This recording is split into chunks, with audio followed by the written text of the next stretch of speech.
ምዕራፍ 8 ክፍል 7 አጼ ዘርዓ ያዕቆብ በስልጣኔ ላይ ያሴራሉ ሲል በተጠረጠራቸው ግለሰቦች ላይ ጠንከር ያለ እርምጃ ከመውሰድ ወደ ኋላ አላለም።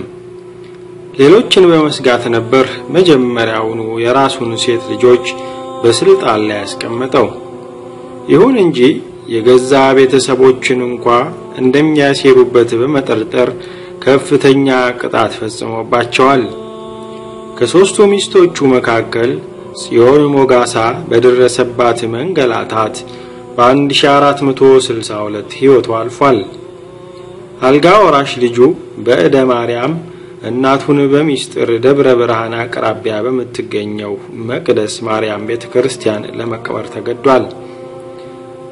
ዘርዓ ያዕቆብ በልጁ በእደ ማርያም ድርጊት ተቆጥቶ የነበረ ቢሆንም በመጨረሻ ቤተክርስቲያን ሁለቱንም በማስታረቋ ጉዳዩ በዚያው ተቋጭቷል።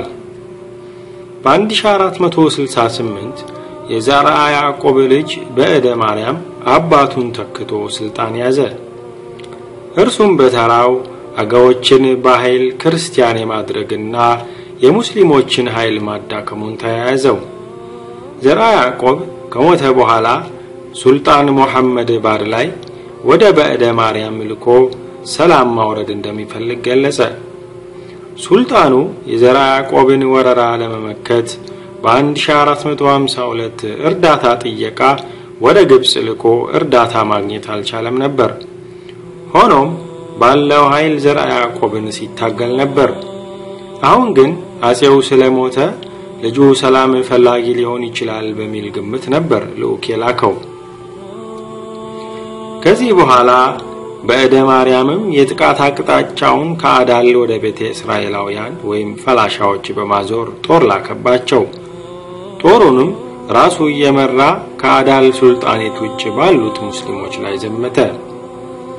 በሐይቅና አምባላጌ አካባቢ ይገኙ የነበሩትን የዶባስ ሙስሊሞች ወረረ። አብዛኛውን ህዝብ በግድ ክርስትና እንዲነሱ አደረገ። በእነርሱ ሀገርም የማርያም ቤተክርስቲያን ገነባ። ጠላና ጠጅን እንዲለምዱ አደረገ። ወራሪዎች የሙስሊሙን ግዛት በወረሩ ጊዜ ሁሉ ባህላቸውን፣ ቋንቋቸውንና እምነታቸውን በተወራሪው ህዝብ ላይ ይጭኑ ነበር።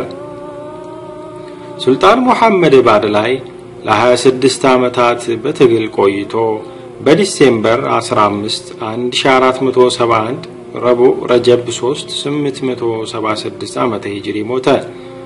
ሱልጣኑ ሳይቀበር ያኔውኑ ልጁ ኢብራሂም ቢን መሐመድ ሱልጣን ተደረገ። በአመቱ እርሱም በሜይ 11 1472 ሰኞ 2 ዙልሂጃ 876 ዓመተ ሂጅሪ ሞተ። ወንድሙ ሱልጣን ሸምሰዲን ቢን መሐመድ በአዳል ሱልጣንነት ተተካ። በዘይላም ላደ ዑስማን ነገሰ።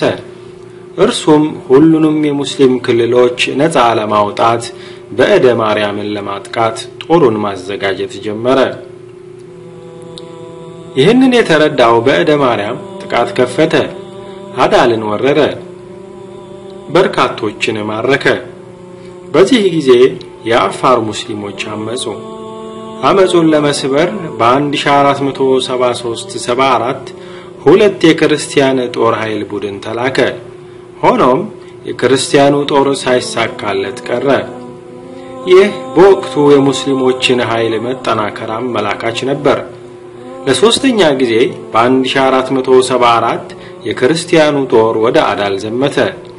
በዚህም ዘመቻ ከፍተኛ ቁጥር ያለው የክርስቲያን ጦር ተደመሰሰ። ከተገደሉት መካከል ከፍተኛ የጦር አመራሮች ይገኙበታል። በእደ ማርያም በ1478 ሞተ። በአባይና በጃማ ወንዝ መካከል በመትገኘው አትሮንሳ ማርያም ቤተክርስቲያን ተቀበረ። በጣረ ሞት ላይ ሳለ ስሞት በመቃብር ውስጥ ፊቴን ወደ አዳል አዙሩልኝ ብሎ ተናዞ ነበር። በኑዛዜው መሰረት ፊቱ ወደ አዳል ሙስሊሞች እንዲዞር ተደርጎ ተቀበረ። በኋላ ላይ ኦሮሞዎች በ1709 ቤተክርስቲያኒቱን በማፍረስ መቃብሩን አውድመዋል። በ1478 የበዕደ ማርያም ልጅ እስክንድር ነገሰ።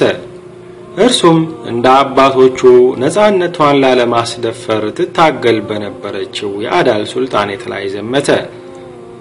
ከዘይላው ላደ ዑስማን ጋር ጦር ገጠሙ። በላደ ዑስማን መገደል ጦርነቱ አበቃ።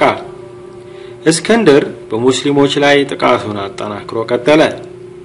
በ1478 ሱልጣን ሸምሰዲን ቢን ሙሐመድ ላይ ጥቃቱን በመክፈት የአዳልን ዋና ከተማ ደካርን አጠቃ። ሆኖም ከጥቂት ጊዜ በኋላ በተከፈተበት ድንገተኛ የደፈጣ ጥቃት ተሸነፈ። ሱልጣን ሸምሰዲን ቢን ሙሐመድ ለ15 ዓመታት ከ4 ወር በስልጣን ቆይቶ በሜይ 1487 ወይም ጀማደል ዑላ 892 ዓመተ ሂጅሪ ተገደለ። እርሱን የተካው ኢብራሂም ቢን ቃጥ ነስረዲንም በአመቱ በማክሰኞ ማርች 4 ቀን 1488 ወይም ረቢዑል አወል 2893 ዓመተ ሂጅሪ ተገደለ። ሱልጣን ሙሐመድ ቢን አዝሃረዲን ተተካ። በ1494 አጼ እስክንድርን የማያ ህዝቦች በማርዛማው ቀስታቸው በምስራቅ እንደርታ ወግተው ገደሉት።